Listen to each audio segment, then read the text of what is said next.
బాబు ప్రతిసారి మనిషి మారాను మారాను అని చెప్తారు కానీ మారరు అనుకున్న వాళ్ళకి ఇవాళ ఒక మంచి ఫీలింగ్ అనిపించింది. ఏంటంటే వేదిక మీద ప్రత్యేక కుర్చీ కాకుండా ముగ్గురికి సమప్రాధాన్యం ఇచ్చేటటువంటి ప్రయత్నం చేయడం.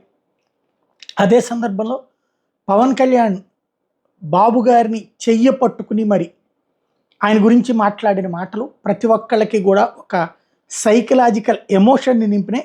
పవన్ కళ్యాణ్ ఏమన్నారు విందాం. పక్కన పెట్టుకుని చెప్పాలి, ఆయన నలిగిపోయారు.